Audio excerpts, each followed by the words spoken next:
돈이 되는 경제 뉴스를 시작합니다. 아나운서 남국민입니다. 첫 번째 정치 소식입니다. 정부가 150조 원 규모의 국민 성장 펀드를 연내 출범시킬 예정입니다. 이번 펀드는 민간과 정부가 함께 참여해 첨단 전략 산업에 자금을 집중 투자하고 그 성과를 국민과 공유하겠다는 목표를 담고 있습니다. 국민 성장 펀드는 향후 5년간 인공지능, 로봇, 수소, 2차 전지, 방산 등 첨단 전략 산업과 연관 기업에 투입되며 최대 125조 원의 부가가치 창출 효과가 기대됩니다. 정부는 산업은행을 통해 재정과 기금채 이자 부담을 일부 떠안고 민간 자금의 리스크를 분담하는 구조로 신뢰를 확보하겠다는 계획입니다. 두 번째 정치 소식입니다. 이재명 대통령이 주식 양도소득세 대조주 기준을 현행 종목당 50억 원으로 유지하는 쪽에 무게를 뒀습니다. 당초 정부가 예고했던 10억 원의 강화안에 대해서는 굳이 고집할 필요가 없다며 국회 논의에 맡기겠다고 밝혔습니다. 대조주 양도세는 일정 규모 이상 주식을 보유한 투자자가 지분을 매각할 때 발생한 차익에 과세하는 제도입니다. 현재 기준은 종목당 50억 원 이상으로 정부는 이를 10억 원으로 낮추는 방안을 추진해 왔었습니다. 그러나 대조주 범위가 확대되면 연말 매도 물량이 쏟아져 주가 변동성이 커질 수 있다는 우려가 꾸준히 제기되어 왔습니다. 이번 발언은 시장 심리를 고려해 과세 강화안을 재검토하겠다는 뜻으로 풀이됩니다. 다음은 외교 소식입니다. 미국에서 비자를 문제 삼아 구금되었던 한국인 노동자 316명은 외교 1차관과 함께 귀국했습니다. 이번 사태에 대해 미국 상원의원은 이민세관 단속국 내부 문건을 입수하여 공개하였습니다. 상원의원은 구금자 중 유효한 비자 보유자도 있는 것을 단속 요원도 알고 있었다고 언급하며 명백한 불법 행위라고 지적하였습니다. 미국은 이미 유효한 비자인 것을 알면서도 마치 테러 집단을 단속하듯 장갑차에 헬기까지 동원한 작전이었습니다.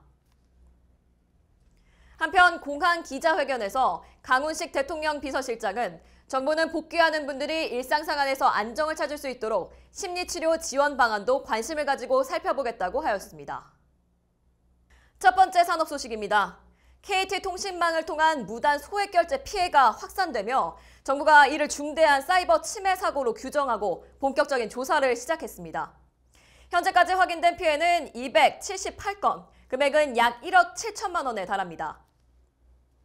과학기술정보통신부는 10일 민관 합동조사단을 꾸려 KT통화기록 전수조사를 실시한 결과 등록되지 않은 불법 초소형 기지국, 이른바 펨토셀이 KT통신망에 접속한 사실을 확인했습니다.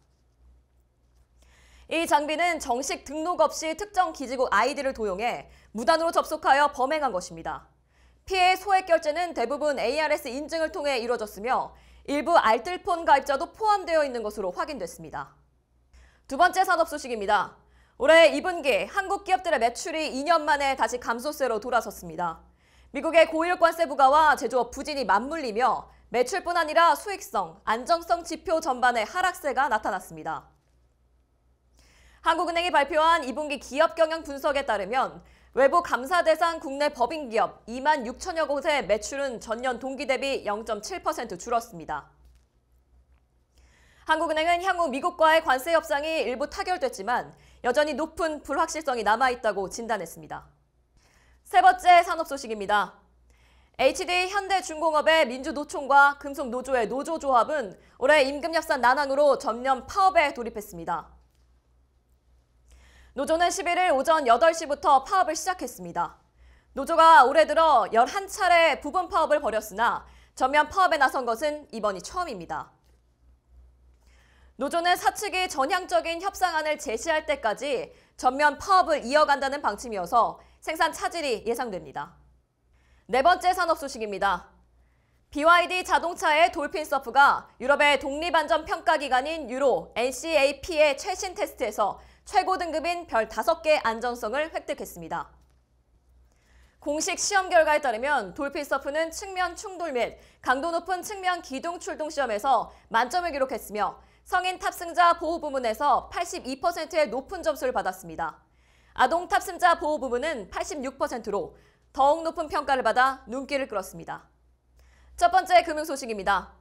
정부가 97 가계부채 관리 방안을 시행하면서 일부 시중은행들이 비대면 주택담보대출 서비스를 일시 중단했습니다. 이번 조치는 주택담보대출 담보 인정 비율, 즉 LTV를 기존 50%에서 40%로 하향 조정하는 등 규제 변경에 따른 것입니다. 수도권과 규제 지역 내 1주택자의 전세대출 한도는 기존 보증사별 기준에서 일괄 2억 원으로 낮아졌고 주택 매매나 임대 사업 목적의 대출도 제한됩니다. 다만 증액 없는 대환 목적 주담대는 규제 예외로 인정돼 대출이 가능합니다. 사회 소식입니다. 충남 예산군은 예당호 출렁다리의 주택 도색과 강화유리 안전보호 필름 시공을 마무리했다고 11일 밝혔습니다. 이번 사업은 다리를 찾는 관광객들에게 더욱 안전하고 쾌적한 환경을 제공하기 위해 추진됐습니다. 예당호 출렁다리는 2019년 개통 이후 연간 100만 명 이상이 찾는 예산군 대표 랜드마크로 음악 분수, 레이저쇼, 느린 호수길, 모노레일, 어드벤처 시설 등 다양한 즐길거리를 갖춰 지역경제 활성화를 크게 기여하고 있습니다. 특히 오는 10월 1일에는 70m 높이의 전망대가 들어선 예당호 착한 농촌 체험 세상을 개장해 관광객을 본격적으로 맞이할 예정입니다. 첫 번째 부동산 소식입니다.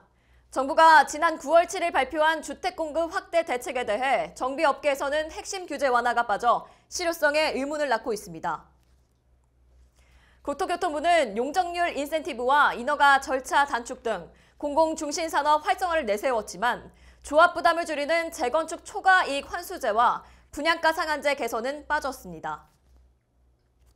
분양가 상한제는 조합 부담을 키우고 청약 과열 현상을 유발한다는 비판도 이어지고 있으며 민간 부문의 실질적 유인책이 부족하다는 점이 이번 대책의 큰 한계로 지적됩니다.